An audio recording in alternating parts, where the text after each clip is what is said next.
A mysterious figure is out of breath and is looking for something on the ground. It finds a coin with a star logo by a river and heads over to a place called Hotel Mythos. It inserts the coin in a vending machine and chooses a drink with the same star logo. Suddenly, a normal-looking guy comes out of the vending machine and tells the figure not to be frightened of him. He thanks it for finding the coin for him. In the advisor's office, the bespectacled boy Shu is speaking with his teacher about his college recommendation. The teacher points out that he has good grades, which can help him be admitted to different universities. However, the boy hasn't decided yet what college to go to. Before he leaves, the teacher asks him if he has finally found something he is passionate about. The boy confirms this, but deep inside, it's a lie. In the classroom, his friends check on him, but Shu replies that his recommendation was denied. Another classmate asks for his help on their assignment, and he willingly gives it to her. As he bonds with his classmates, Shu thinks to himself that being the same as everyone else makes him calm, as he doesn't need to be himself. While on their way to the school gym, Shu sniffs something in the air and notices a dead animal nearby. When asked if he is okay, Shu pretends that he didn't see the lifeless creature and walks away. Back in the classroom, another student, Nana, is scheduled for a career talk. She waves goodbye to her friends and heads to the guidance room. Meanwhile, Shu is in deep thought about the cat he saw earlier, wondering how it died. After class, he is cleaning the classroom alone when Nana appears, sharing the good news that she got a college recommendation. However, she knows that the recommendation was supposed to be for Shu and questions why he declined it. Instead of answering, he assures her that she got the offer purely because of her skills. Nana thanks him and notices the mud on his pants. Shu dismisses it as unimportant, but outside the classroom, the dead cat is already buried underground. That night, he can't sleep and goes outside to have a drink and play a video game. He doesn't wear his glasses, as he admits to himself that his vision has improved. As he plays, he sniffs a fire somewhere in the mountains. He runs to the burning house and tries to call the responders, but he smells that someone is inside. He tries to stop himself from helping, as there's a beast inside him that he's trying to hide. He doesn't remember how he got his power and his monstrous form. As he braves the raging fire, Shu transforms into a dog mascot. He then punches the brick wall and creates a hole to carry her outside to safety. As he can't reveal that he is a monster, he leaves her on the ground and leaves before the fire trucks arrive. The girl then wakes up and sees his phone next to her. The next morning, the fire incident was all over the news. Meanwhile, Shu is looking for his phone and remembers that he left it in the mountains. While walking to school, he worries that the police may find it and end up finding him a monster. His fears are realized when the girl he saved confronts him at school and shows him his phone, hinting that she knows he's a monster. Later, as the girl is in her PE class, Shu tries to find his phone in her belongings, but to no avail. On the school rooftop, Shu approaches the girl and thanks her for finding his phone, pretending he is clueless as to why she's calling him a monster. He thinks she has no evidence of his transformed state, so he'll just act dumb. The girl decides to play along and returns his phone, but as he takes it, she pushes him from the edge. Having no choice, Shu transforms to survive the fall. The girl then takes a picture of him, and he jumps back on the roof. As he's transformed in plain sight, Nana sees a glimpse of the mascot from the classroom and wonders if she just imagined things. Meanwhile, Shu brings the girl into a corner. She demands to know more about his monster form, but Shu explains that he just transformed one day and doesn't know anything else. Upset about his secret getting out, he transforms back to his human form. While walking home together, Shu worries about his situation, but the girl nonchalantly introduces herself as Claire Aoki. She then shows him a gold coin and asks if he's familiar with it. Shu confirms that he doesn't know anything about it, and Claire comments that the coin is somehow connected with the monsters, which makes Shu confused. In Claire's apartment, Shu is baffled by how dirty her sink is. She tells him to behave, or she'll expose his secret. Tired of her threats, he confronts her and says that he's her savior, so she should be thankful for him instead. Going into her apartment, Claire changes clothes and tells Shu he needs to do what she asks him to do now, and that he ruined her plan to vanish. She had told people about the monsters, but no one believed her. But now she had found one herself. Shu then sees a masked girl on the balcony. As she enters, Claire tells him she is an enemy, but before he can react, the girl attacks him. The girl demands the coin from Claire. As she wonders what the purpose of the coin is, The girl explains that you gain power in exchange for everything else. Shu then stands up and transforms, capturing the girl. Claire removes the girl's mask and demands to know her identity. Calling them collectors like her, she transforms into a monster like Shu, shocking everyone in the room. While petting a cat by the river, Hikawa saw a gold coin hidden by the grass. When she arrived at the girl's locker, she heard students talk about a weird vending machine that didn't work near a love hotel. Rudely, she told the other students to keep it down. During the training, the students talked about the fact that she wasn't going to qualify for the national tournament. That night, Hikawa visited the vending machine and used the gold coin she found by the river. Just then, a young man appeared and expressed his gratitude for finding his coin.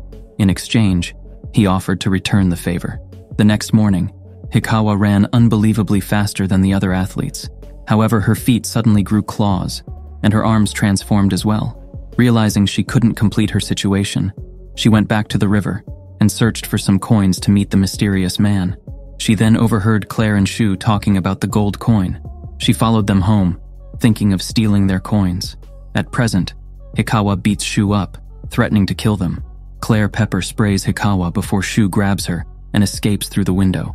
After finding a hiding spot, Shu confronts Claire about how she knew Hikawa was an enemy and is suspicious that she knew something would happen. She dismisses it, saying their bigger problem now is Hikawa's determination to kill them after seeing her face. Then, she notices a zipper on Shu's back that even he wasn't aware of. She speculates that there may be meaning behind it, thinking that his true power might be inside. However, upon opening it, she is surprised to find nothing inside Shu. Claire then realizes that she can merge with him and become one. As she enters, Shu tells him to be calm. As they become one, Shu feels her hatred and sadness. On the other hand, Claire senses his anger and anxiety. Hikawa locates them and questions where Claire went before unleashing a barrage of kicks on Shu. Despite the assault, Shu checks on Claire, who assures him she's still adjusting to his body. Recalling her frustrations from school, Hikawa launches repeated attacks, venting her anger. After becoming more accustomed to controlling Shu's body, Claire retaliates and easily overpowers her opponent. She seizes Hikawa's leg, threatening to break it unless she reveals information about the coin and what to do with it. Hikawa recognizes Claire's voice but refuses to answer. In response, Claire twists and breaks Hikawa's leg, then lifts her by the head and aims Shu's gun at her back. Despite Shu's efforts to intervene, Claire fires and kills Hikawa. Claire then disengaged from Shu, seemingly unaffected by the ordeal, while Shu is left traumatized and collapsed on all fours. A week passes, and Shu continues his normal life like nothing had happened. He surprisingly receives a call from Claire, and she hesitates to answer it in shock. As his friends tease him about finally getting a girlfriend, Claire suddenly walks into the class, telling him not to ignore her. As they walk home together, the girl tells Shu that since nothing happened in a week, no one knows about their identities. She recalls the sensation she had while in Shu, saying that the experience was amazing. Seeing her nonchalant about the incident, Shu reminds her that someone died in her hands. She answers that it shouldn't bother him, since it is her responsibility. Hearing her indifference, he states that he doesn't want to do anything with her anymore. However, she wonders if Shu can fight on his own, as she is sure there are more monsters like them, and he is too kind. She believes that if they are together, they can defeat anyone. While remembering a memory from her past, Claire knows that things will only get worse from here on. She promises Shu that if something happens to him, she will die with him. Shu suggests he wants to die now, and the girl goes and jumps from a high place. However, the mascot manages to catch her just in time. Claire then confides in him, revealing that she is searching for her sister, Elena, who shares his monstrous nature and vanished after killing their parents. Touching his face gently, she expresses her belief that their meeting is destined. 6 months earlier, a mysterious man approaches Elena, seeking her assistance in locating the coins and promising to fulfill any wish she desires. She wonders whether she can use her wish for someone else, which excites her as she has someone whom she wants to be with. The man holds the golden coin under a cell phone's camera and realizes that machines can't perceive them, but only humans. He knows the people on this planet are good and is sure they will help him find all the coins. At Claire's place, Shu is tense while telling Claire they should start their practice. However, he is surprised when she started preparing to use his monster form. Claire explains to him that in order to find answers to all his questions about his transformations and the connection with the coins, they will likely encounter monsters. Therefore, they must practice being one and explore their capabilities together. Shu transforms and remains bothered by the girl's lack of clothing. Shu insists she wears a swimsuit. Once more, she uses his costume. They start experimenting with movements. Claire asks him to reach for a glass and stops him from doing it. She figures out she has more control over Shu's body than himself, as she is able to prevent his movements. Next, she asks him to take the glass with his right hand, and she'll use his left. But she ends up tickling the boy, sending him laughing on the ground. Later, Shu cleans her place and washes her dishes. After cleaning, she shows him the clothing of her sister, saying that she observes that he has a powerful sense of smell inside of him. She wants him to use his nose to find her sibling, who might also be useful to him due to her knowledge about being a monster. She reveals that she didn't actually see her sister kill their parents. However, when she went home, she saw their house in shambles, and the corpses of their parents next to her sister. Shu smells the blood of many people in Elena's clothing, and is terrified. He realizes that her sister indeed killed their parents. Knowing that Claire's sister is a dangerous beast, he suggests they go look for her together. While eating, Shu asks Claire what she will do if they find her sister. She tells him that she wants to ask why she turned into a monster and why she killed their parents. She asks about his family, and he shares that he doesn't bond much with his parents, as they are always busy. They spent a couple of days trying to pick up the smell of her sister from one place to another, but failed. Claire figured someone must be helping her sister hide, and the mascot could help find that person as well. Meanwhile, from afar, a girl gets out of the train, and Shu instantly picks up Claire's sister's smell. The girl immediately checks, expecting to see one of her sister's classmates, but is shocked to see that it's actually her sister. Decided, Claire takes off her plot armor, planning to capture Elena. As she enters Shu, he offers to do it alone, as they are still sisters. However, the girl refuses, saying that they should do things together from now on. Hiding in a corner, Shu, with Claire inside of him, is holding a gun, ready to take down Elena. As the sister approaches them, Shu notes that he can't feel any emotion coming from Claire, as if she has completely erased them. However, at the last moment he sees her crying and stops her from making a mistake.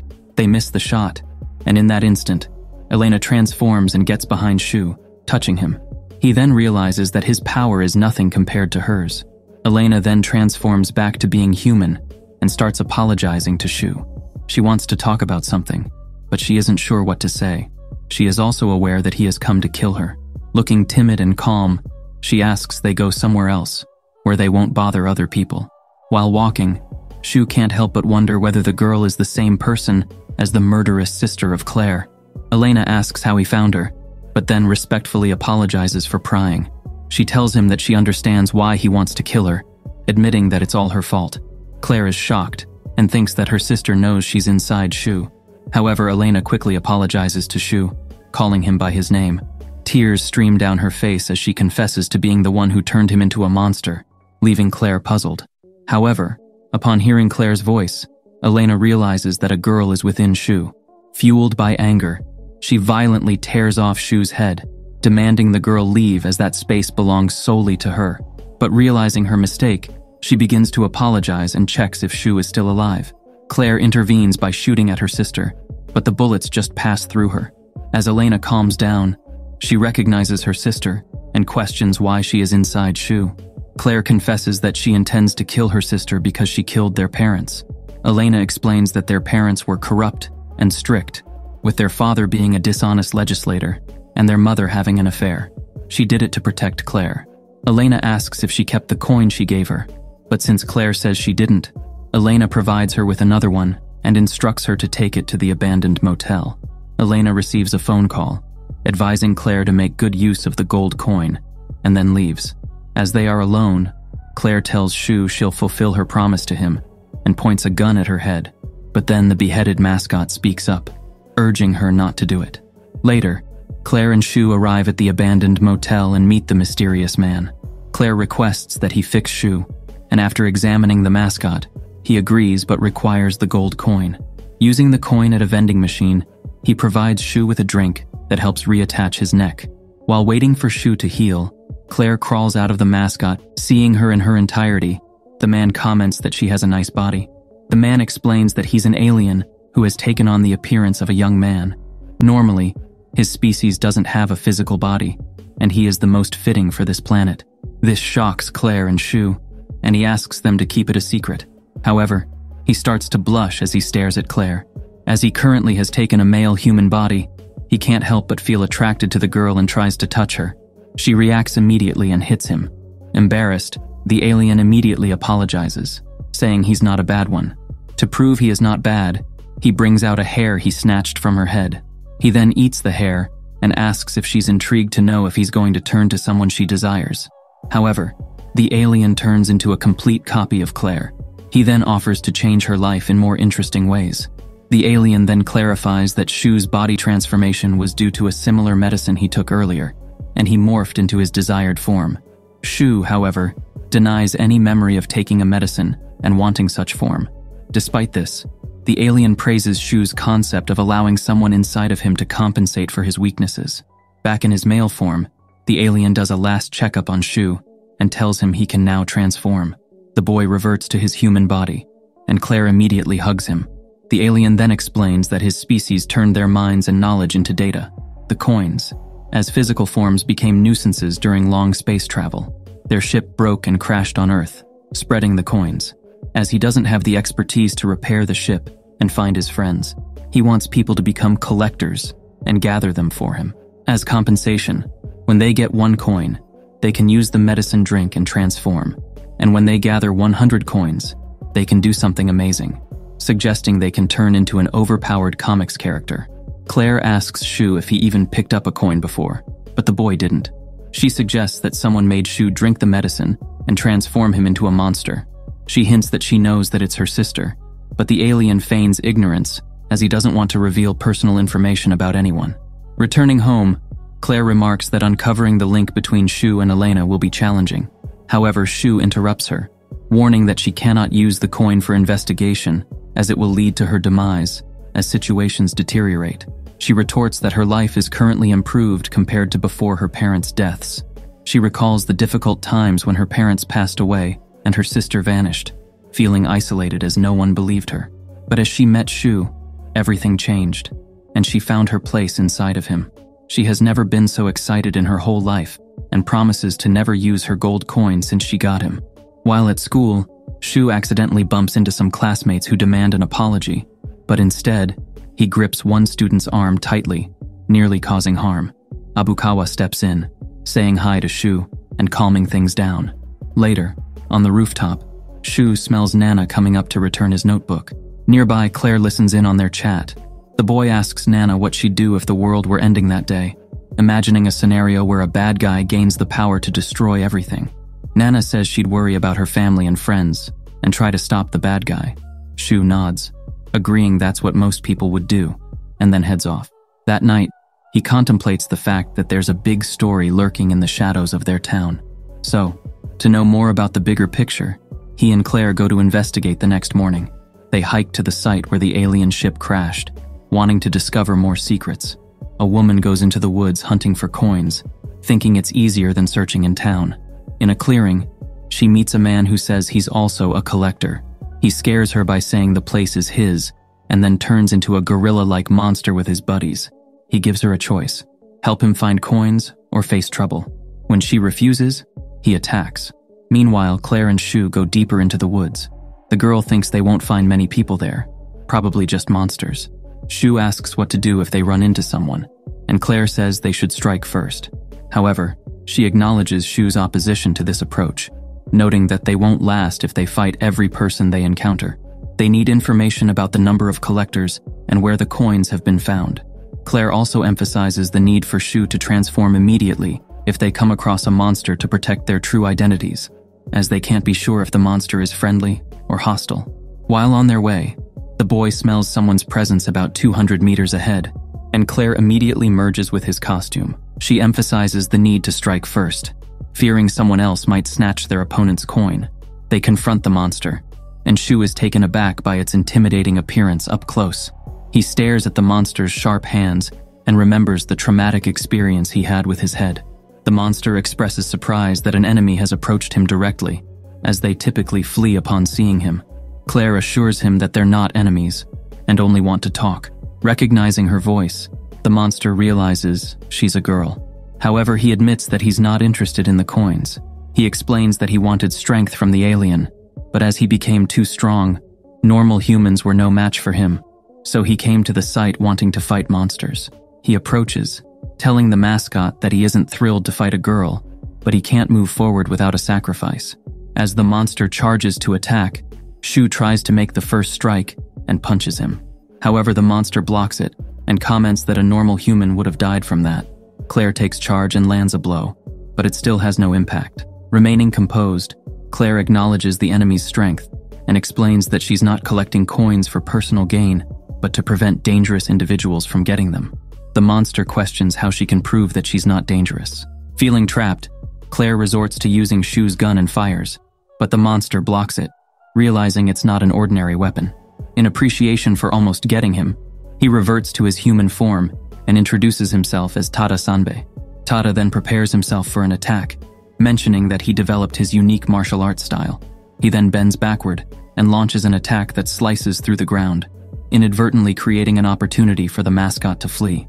As Tada searches for his opponent, Shu appears and confronts him. He prepares to eliminate the mascot, but Claire appears behind him, gun in hand. Tada recognizes her voice from earlier and is impressed by the sudden twist. He questions whether Shu is a puppet under her control, but realizes that there are two distinct entities. He also thinks that if Claire is a normal girl and she shoots the powerful gun, it may kill her. Seeing her determination, he admits defeat and undoes his transformation, causing him to be squashed by Shu. When Tada awakens, he acknowledges their bravery and offers his life, but Claire declines, asking for his phone instead. However, another monster named Pseudo arrives, demanding their names and addresses, claiming they are now his slaves. Tada transforms and swiftly dispatches the monster, declaring his disdain for such individuals. Impressed by Tada's strength, Claire proposes that he help them find coins to test his abilities further, which he agrees to. Tada wonders what their relationship is, and Shu explains that he turns into a mascot, and she controls him. He then asks if it was her idea to split, but the girl says it was Shu's idea, as he told her to run away while he became the bait. Hearing that, Tada states that Shu is a real man and decides to join them. Claire inspects the phone and tells them she has found their next prey. A masked woman named Sayaka is talking with her group about how weak they are compared to other collectors. However, she reminds them that they're collecting the coins for a good reason, to negotiate with the alien to end the killing game. She then introduces Shu's mascot as the group's new member. A few days earlier, Claire called a student named Ikuchi and told him that she knew he was being blackmailed by Pseudo. Then she sent a photo of Pseudo's body and expressed her desire to join their team. Shu wondered if she informed them about Tada, but she didn't, because Tada promised to assist them, not any other unknown groups. Claire aimed to partner with another collector team for information and speculated that her sister also leads a group in the mountains. Back in the present, Sayaka tells Claire to turn to a human, as they need to make a pact or she won't be able to join them. Claire and Shu discuss in secret, and eventually the girl agrees. She comes out of the mascot, stating that she will make a pact as she doesn't have a secret to hide. However, she needs to make sure that they're trustworthy first to convince her mascot partner to make a pact as well. She and the masked girl then go to a different room. Entering the room, Sayaka tells Claire that she has the power to make people keep secrets and takes off her mask. Meanwhile, as Shu waits for Claire, he is petted by another girl called Chihiro, whose face is also hidden. The girl comments that he must be a good person, while Ikuchi, in his transformed state, worries about the girl. In the room, Claire wonders how Sayaka can be sure that their secret is safe, and if Ikuchi hasn't told her everything about them. The girl suggests that since Ikuchi is alive, he likely hasn't revealed their secrets, hinting that the boy will die if he does. Sayaka questions why she would collect coins, leading Claire to show a photo of her sister, disclosing that she's a monster who killed their parents. Sayaka recognizes her as Elena Aoki, leaving Claire stunned that she knows her older sister. The girl offers to share more information about Elena if she agrees to a pact. As Claire agrees, Sayaka makes her lie down in bed to start their ceremony. As she does, Claire wonders why Sayaka looks like a human. She admits that she doesn't have a complex opinion regarding her appearance. She explains that she was in a relationship with a teacher, but being bothered, the teacher left her. As she shared that with a friend, the friend made it public. The teacher couldn't handle it and left. That's why she hates people who can't keep secrets. Claire asks if the teacher is a woman, and Sayaka confirms. After some time passes, Shu wonders about Claire's whereabouts and asks about the pact. However, Chihiro refuses to spill and shifts the focus to herself. The boy then inquires why she is gathering coins, to which she explains that she's worried about the consequences if they end up in the wrong hands, potentially affecting her loved ones. Since Shu mentioned his keen sense of smell, Chihiro asks if he can help locate her wallet, which she lost in the mountains, and fears it might be found by someone untrustworthy. They set out to find her wallet, but Chihiro soon stops Shu, mentioning that even in her transformed state, she lacks stamina. Shu is taken aback as Chihiro removes her helmet and reveals her animal ears. She explains her aspiration to become a veterinarian and understand animals, but she never wished to become one herself. The boy decides to search for the wallet alone due to her scent throwing him off, but Chihiro proposes entering inside him to avoid distracting and slowing him down. Seeing him hesitant, she asks if his girlfriend will be mad. Shu denies having a relationship with Claire. He hesitates due to concerns about her clothes getting dirty, but Chihiro still decided to get in his costume and enter Shu. Unknown to them, Ikuchi is watching them nearby, seething with jealousy. Meanwhile, Sayaka gives Claire a choker made from her hair, explaining that it will melt around her neck. When triggered by feelings of betrayal or revealing their secrets, the choker would cause her to die. Claire mentions that her power is so specific, and the girl admits that she has a clear vision of what she wants as her power. After confirming that Sayaka has information about her sister, Claire agrees to wear the choker. As the choker disappears into her neck, Claire demands Sayaka tell something about her sister. Sayaka recounts how she changed schools after an incident with a teacher, and Elena happened to be in her class. Despite Sayaka's initial distance from others, Elena was kind and always made an effort to talk to her. This kindness makes it difficult for Sayaka to believe that Elena could have committed such heinous acts, including killing their parents. Back with Shu and Chihiro, the former discovers the girl's undergarments and realizes she is under his costume. Meanwhile, Ikuchi, hiding behind a tree, feels envious and sheds tears. Elsewhere, Elena is with her own team, and a boy named Subaru finds Chihiro's wallet. As Subaru holds the wallet, a cloaked man advises him to discard it, noting their larger goals. However, the boy is irritated by being ordered around and attempts to attack the man. Elena intervenes and stops Subaru, who then decides to head back home. Meanwhile, Shu and Chihiro continue their search for her lost wallet. Chihiro reflects on Shu's earlier warning about dangerous individuals in the mountains and asks what they would do if they encountered any. Shu recounts an incident on his first day with Claire, where they were attacked by a dangerous woman whom he had to kill. Chihiro is shocked to learn about Shu's past actions and speculates that Claire is the culprit. However, Shu blames himself for not stopping Claire. Suddenly, Shu smells Elena's scent along with her group and detects that Chihiro's wallet is with them. He realizes they are much stronger than them. Chihiro becomes anxious about her wallet, fearing her information could lead the bad guys to target her home. Sensing her fear, Shu decides they must confront the group. At their hideout, Sayaka introduces Claire as their new member, and Yota introduces himself promptly. However, Claire wonders about Shu's whereabouts. Upon noticing Ikuchi's mutterings, she approaches him for information. Ikuchi transforms and shows a video he recorded of Shu and Chihiro, explaining where he last saw them. Claire decides to go look for Shu. However, Sayaka tells her that since they haven't heard from them yet, there's a possibility that they encountered trouble. She offers the girl an opportunity to bring some of their members for assistance. Meanwhile, back in the mountains, Shu follows the scent of the group, determined to not run away anymore and help others this time. However, he reaches a point where the scent split and the one with the wallet continues alone. As he plans to follow the single scent, Subaru appears behind him. Shu wonders about the kid, and Subaru gets annoyed. He then transforms into a monster with two heads and grabs the mascot, crushing him and Chihiro to death. Subaru tells the monster of his parents to stop, and they drop the seemingly lifeless body of Shu.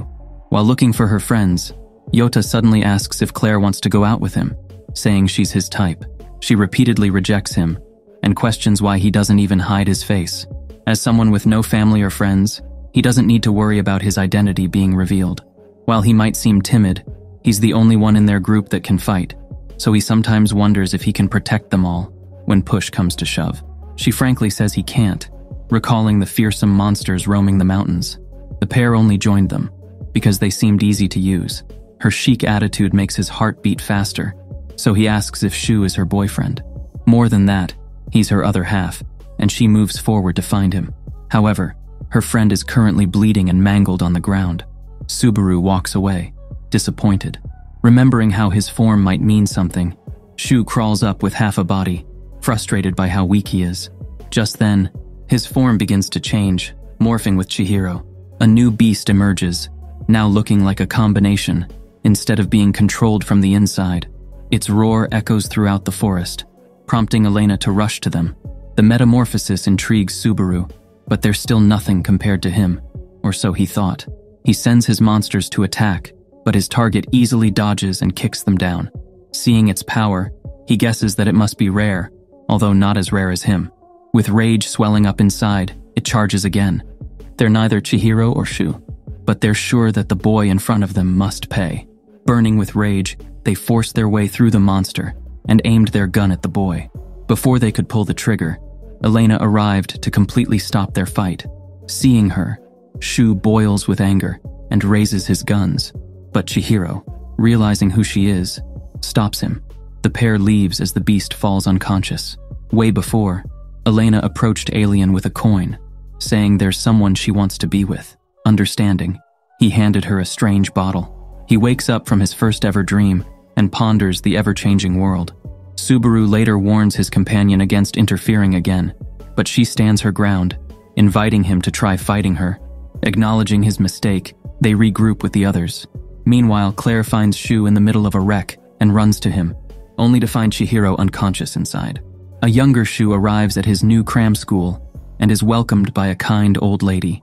Inside, he opens a bag of instant food, sharing that both his parents work and have no time to cook for him. She offers to teach him basic recipes, even willing to let him use the kitchen at the back. As the other kids arrive, he hears Claire's voice and wakes up, immediately forgetting the dream. He looks for Chihiro, but she tells him not to look, as she's lost her clothes. As his friend finds their friendliness disconcerting, Yota arrives and tosses her belongings. Later, Shu undergoes Sayaka's vow binding and officially joins the group. Neither of them remembers the fight before passing out, but do remember up to when they were crushed. Suddenly, Ikuchi angrily blames the boy for knowingly endangering their member. Yota ends the argument, as everything went well in the end. Isao then introduces himself and asks if he used to go to Yamada Cram School, sharing that he used to see him with his friends before. Confused, the boy says he was the only student there. Following him, the cloaked member Miku is forced to show herself, revealing her power to turn invisible. Finishing the introductions, they recount how a fight ensued after they passed out, and how they were fortunately spared in the end. Considering the destruction of the battle, they conclude that the war for coins must be much more intense than they expected. That said, the leader refuses to give in to those who are powerful, insisting that they can fight with their own strategies. Claire then speaks, and says she'd like to show them their ability, just to prove that they're on the same side. Isao uses his powers to grow a huge tree outside. Claire enters Shu, and they let out a series of attacks on the tree, splitting it in half. With the girl proudly exiting the body, Sayaka says their combat power increases with them by their side, and asks Yota if he could take them on. She invites him to try, but he passes on the opportunity, saying he doesn't want to get hurt. With this, they decide to go home before sundown. Later, Claire approaches Chihiro, accusing her of remembering what happened. The girl denies it, and asks if she's upset that she went inside Shu. Confident in herself, she argues that she's the only one he needs, and that he isn't capable of fighting others.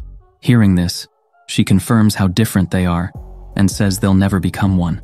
The pair goes home later on, and decides to buy food nearby. Claire then asks the boy which girl he felt better with, recalling how they both used his costume. Ending it with a joke, they proceed to eat. Later at night, Shu roams the streets and sees Abukawa burying a dog. Just then, the boy sees the dog's severed foot, similar to before. The next day he recalls what he saw, not wanting to believe his thoughts, as he thinks about how different his friend was that night. He sees Nana struggling with her bike. He runs down to help her fix it, wanting to ask a question. Noticing his hesitation, she says he can tell her anything. From up high, Ikuchi films him, furious that he's with a different girl again. Catching him filming, the two have a confrontation. The lanky boy shouts that they didn't kill Sudo, as their fighting style mismatches how the monster was killed. Admitting, Shu tells him the truth, acknowledging that he can't even fight by himself. Because of that, he realized that his power exists to protect those who can't protect themselves and must be meant for someone in the story. At a secluded building, Elena answers her phone, which has been ringing nonstop. It's Chihiro, introducing herself as Shu's acquaintance. However, the older girl hangs up without listening and tells Subaru that she has to leave for a while. Outside, she calls the girl, and her words confirm that she knows what the metamorphosis was.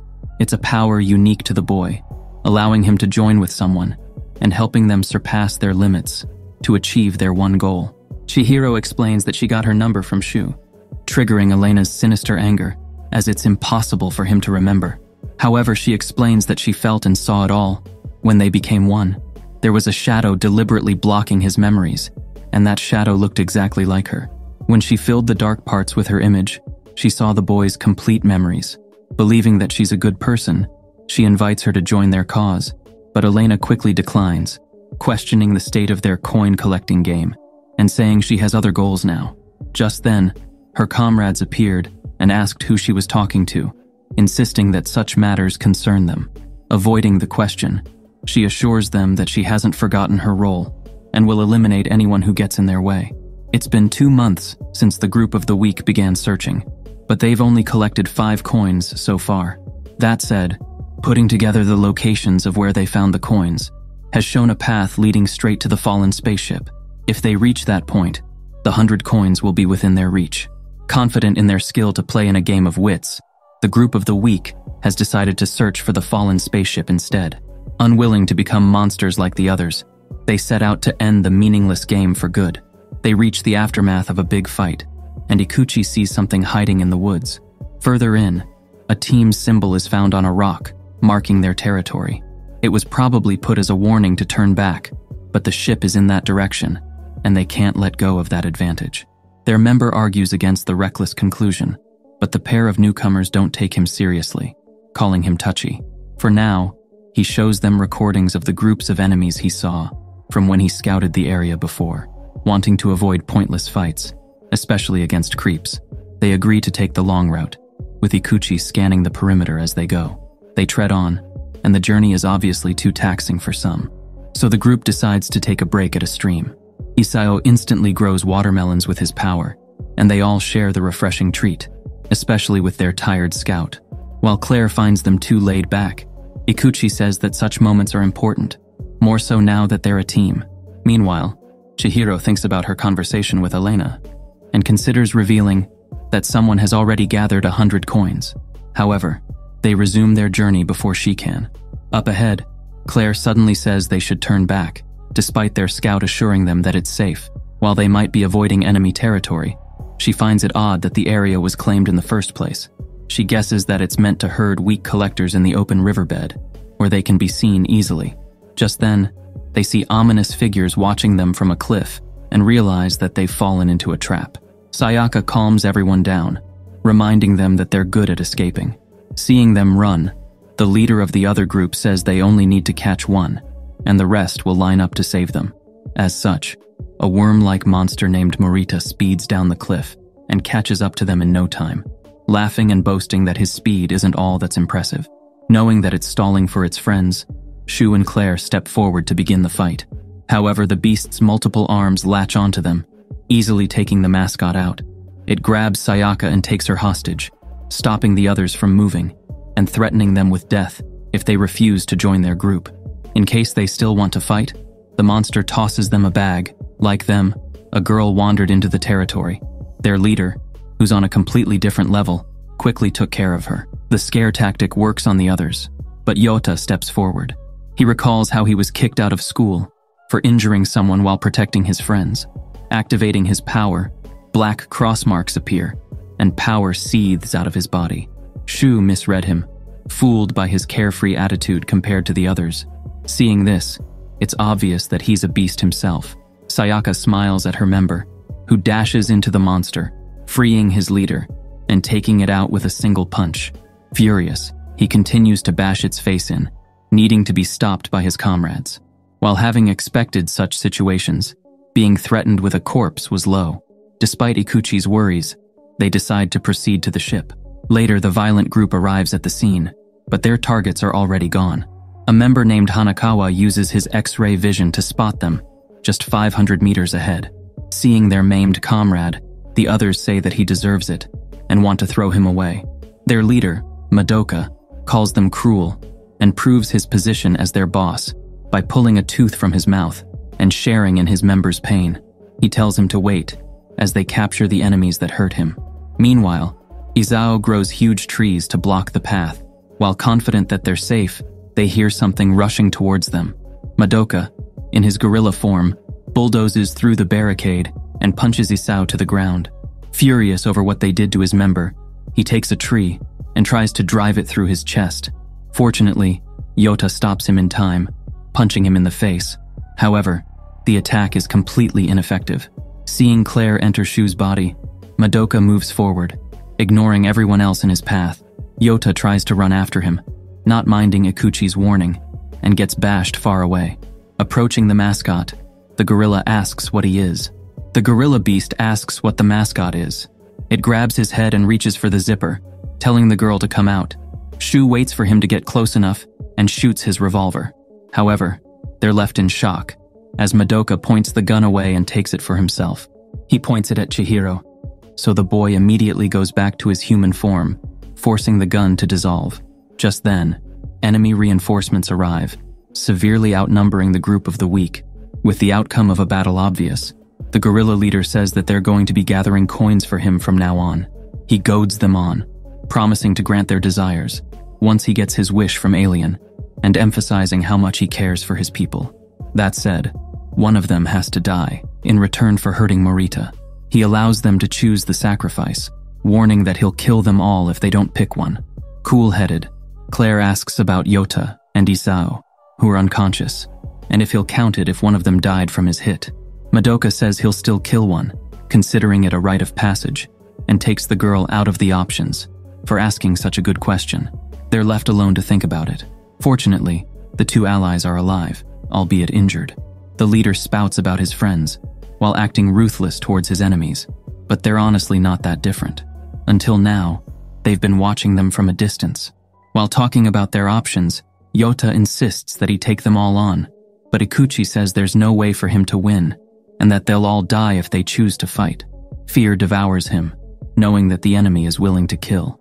Claire praises him, and says their only option is to sacrifice a member, as there's no room for negotiation in the terms. She says it's better for one to die, to which the scout agrees. Smiling, the girl calls him brave, as he's accepted the fact that he'll be the chosen sacrifice. He begins to tremble at her words, not having expected that scenario to play out. As the situation seems to be clearer to him now, she tells him to be careful when suggesting reckless things. By the waterfall, Madoka smiles in delight.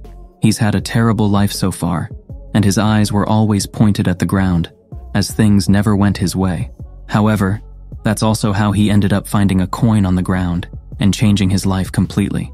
Miku then suggests that they run away, while she turns invisible and assassinates the enemy leader. Claire gives her credit for the idea, but says that they might have someone with sensory powers who'll bypass her invisibility. Shu desperately thinks of a way out, even considering fending them off himself. Meanwhile, Claire goes up to Isao, who's sulking alone, insisting that he won't sacrifice a friend, and blaming himself for being too weak to do anything. With a sly smile, she hands him a pink plant and asks that he grow it there. His eyes shake as he recognizes what the girl is holding. When Shu reaches them, the area is filled with lovely shrubs and flowers. She instructs him to tell the others that their preparations for escape are complete. Isao leaves with a blank expression, and Ikuchi, hiding by the shrubs, recognizes the dangerous flowers. He vows to protect Chihiro. Claire asks Shu to stay out of it and leave the dirty work to her. In their group, she's the only one who's willing to do such things. Insisting that he can do it for his friends, he hugs her tight, saying she doesn't need to carry the burden alone. Like Elena, even the most pure-hearted person can turn completely ruthless for someone they love. As she tears up, the flower petals spread throughout the sky. Suddenly, the enemies run through the forest, rushing as their captives have escaped. Ikuchi appears, abandoning his group, and begging them to let him and Chihiro join instead. They notice a huge fire burning nearby. While also running away, Isao explains that the flowers are oleanders, a pretty common plant, but also a powerful poison. What most don't know is that even its smoke is poisonous. Ikuchi's panic grows stronger, and he tries to reveal their plan. However, the binding around his neck grew tighter and killed him for betraying his friends. While running away, Chihiro and Miku fall behind from exhaustion. Fortunately, Shu regroups with them and carries the lagging members to safety. The evil men also rush through the forest, with Madoka leading the way. However, his men suddenly keel over in pain, feeling terribly unwell. As the fire grows stronger, he realizes that the flowers are poisonous. Taguchi insists that those who can walk should escape while they can. The leader refuses, taking on the responsibility to save them all. Inspired, the others join to help. Having successfully escaped, Claire admits that Madoka could have gone straight to them, but based on his words, she bet on him saving his companions instead. She says that people are scarier than power, and Sayaka expresses how disconcerting she's become, now finding it hard to believe things about Elena as well. Claire felt the same way before, unable to understand her sister's actions.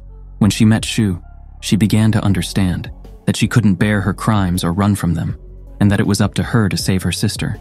At night, Elena appears before Alien after a long time, bearing a sinister glare.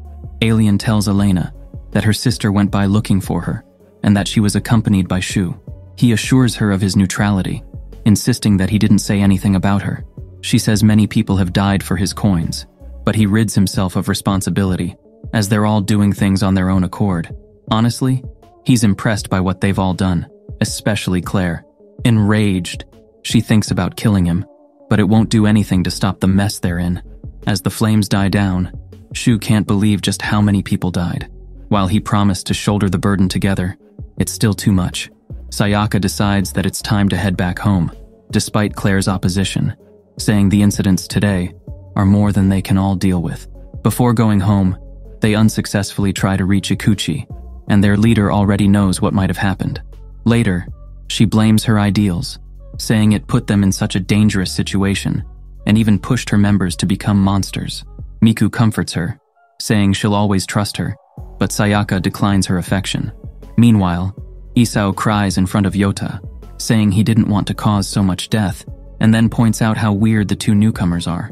Claire tries to assure Shu that what happened wasn't his fault, and that they all would have died if they hadn't caused the fire. However, his real concern lies in his hoping that the entire enemy group should have died, for them to be safe. Everything he's done so far was done on his own accord. While Elena might have given him his power, he chooses how to use it. His desire to fight for answers is growing stronger, and only then can he be one with her. Touched, she invites him to watch a movie soon, and playfully bickers and runs around. The next day, they realize that Chihiro also goes to their school, as she calls Shu to the rooftop. They talk about what someone would do if they collected 100 coins. However, the boy insists that they shouldn't act so close at school, as there might be students there, from the group they fought yesterday. That said, she should contact him the second she senses danger. The next few days passed, like nothing had happened at all in the forest. However, the changes came slowly, as people began wondering where Abukawa was, as he had stopped coming to school. At some point, Shu was told that a body was found in the river nearby, and that it was completely burned. He then realized that the day he set fire to the beautiful flowers was also the day he killed a friend. The boy went to Alien, asking why he chose to have the power of becoming a mascot, but the Otherworlder just says that some things are better left forgotten. He then gives a way out of the game and offers to change him back to human. However, Shu remembers how every player he's met was doing what it took to achieve their goal, while the one who granted them powers continued to look down on them. Refusing the offer, he vows to put an end to the game. Alien doesn't stop him, but corrects that, while he provided the powers, everyone is doing things on their own. completely against his expectations. With nothing left to be said, he heads out. While thinking about his crimes in Abukawa, the boy reaches an isolated junkyard and calls out the person who's been following him. It's Taguchi, who's come seeking revenge for all he lost. Shu transforms, but his enemy knows his power and instead looks for Claire, whom he blames for the massacre. The boy claims responsibility and easily takes the swordsman down. As the truth about Abukawa is revealed, he lets go of his enemy and answers a call from Claire. Hearing the commotion, she demands to know what's happening, but he just promises to end things himself and shoots Taguchi as he's retreating. At night, Alien thinks about his first encounter with a girl named Hanuka, where he revealed his identity and story. Back then, he had no desire to look for his friends, as they were far too jaded from evolution. The girl encouraged him to do so despite this, and shared the joy of eating food as a human. Feeling grateful, he offered to give her bodily enhancements, promising to grant any wish. Not asking for anything, she instead suggests that he have others look for his friends and return them in exchange for a wish. Accepting this, he insists on granting her wish, and now wonders if the future she wanted came true. She even said how she'd invite her friends to help, showing a photo of their group, which somehow included Shu. Deep in the night, a group of collectors reach the spaceship's crash site, but encounter a single man, identical to the one on the girl's phone, refusing to let anyone take the coins and asks them to leave. Trying their chances, they power up to fight, which only makes him glad, as it pains him to kill good people. A white figure appears behind him. It's Honoka, now as Ghost. She waves a huge sword and easily kills all the men's. To the young man, this is a story of his crimes, with the ending already written. At their hideout, Sakuma talks about the powerful man who's successfully collected 100 coins and is protecting the crash site. While he nonchalantly decides to take the man out, Elena shares that they're old friends. These all started few months earlier. The orange-haired guy named Kaito and his friend Naoto were walking. Naoto told his friend Kaito that his girlfriend Aiko had been acting weird. He can't explain it exactly, but she's been feeling like a different person recently. Unable to make sense of it, they let it go and talked about how long they hadn't seen each other. As children, they all went to Yamada Cram School, which was basically a daycare that working parents left their kids at. There they played all day, throwing balls and wading in the stream. Kaito coolly told them to study, but hurriedly jumped in when he saw Honoka cheering for them. Thinking about the memories, he says it'd be nice to see them all again, and tells Naoto to get in touch with everyone. Soon enough, the group of friends gathered, giving each other updates on their lives. As the day passed, Kaito asked why Honoka still hadn't arrived. He mustn't have heard that her father was arrested for murder, and the backlash spread to her. She disappeared suddenly, and they didn't tell him, because he generally hated hearing gossip. Like nothing happened, Aiko suddenly invited everyone out for karaoke, and encouraged Kaito to forget about the missing girl, believing that she didn't want to be found. Unable to let it go, he investigated, and found that Honoka went to her relative, but similarly disappeared from their home. Deep in thought, he remembers Aiko, and how she twirled her hair exactly like the missing girl used to. Feeling something wrong, he follows the suspicious girl and encounters Alien. He calls the rest of the group and explains that the Aiko they know is now a transformed Honoka, reminding Naoto how he felt that something had changed. Alien explains how he granted her wish in exchange for a coin. She wanted to become someone else, and he's only telling them about it because they're friends. They still find it hard to believe, so Kaito explains how Honoka was in love with Naoto and how Aiko had everything she ever wanted. In short, she stole her identity. The Otherworlder asks that they keep things quiet, as he'll have no choice but to use force if things eventually turn against him. Later, Kaito says they should take responsibility and make things right, but all his friends turn their backs on him, afraid of Alien's warning, and saying it'd be better if things stayed the same. Indignant, he visits the imposter's home the next day and follows her to their old daycare, now abandoned. As she takes a seat, the young man appears from behind, but she isn't even surprised. They're in front of a mound, and he guesses that it must be where she buried their friend. Explaining how he found out about what she was doing, he asks her to go back to who she used to be. However, she refuses, saying that the real Aiko doesn't even exist anymore. Hearing this, Kaito sighs in resignation and proceeds to kill her. Tears fall as she realizes what's happening, and it doesn't take long for her to go limp. That next morning, Naoto tells him that Aiko's will was found and that she took her own life. Hearing this, Kaito was shocked, as he thought Honoka had killed Aiko to take her place. He revealed to Naoto that he actually killed Honoka for revenge. His friend trembles in horror. Alien thinks back to when Honoka approached him and wished that she be transformed into her dead friend. She shares how her best friend had a strong sense of justice, but was subjected to constant hate. Unfortunately, it was too much to bear, and she couldn't save the poor girl in the end. She says that a lot of people would be sad to see her gone, but if she disappeared, no one would care at all. He granted her wish, but what she said wasn't true. Kaito walks through the streets, thinking about how his friends must have understood that Aiko took her life and wanted to wrap things up that way. He alone couldn't accept it, because he alone didn't want Honoka to disappear. That's why he killed her. With an empty and listless expression, he goes alien, handing him a coin and telling everyone to disappear. The rest of the group convenes and talks about Kaito, who's gone missing. Adding on, there are rumors of a glowing girl haunting a path, asking who she is, and erasing all those who can't answer. Shu then brings up their conversation about Aiko, and admits that he regrets not taking action, looking away from doing what was wrong. If their missing friend is plotting something, then he suggests offering a coin himself and wishing for the power to correct things. In the present day, Claire goes to the abandoned cram school, remembering his misaligned conversation with Isao. She calls Shu, wanting to meet up, but he's in the middle of his battle with Taguchi.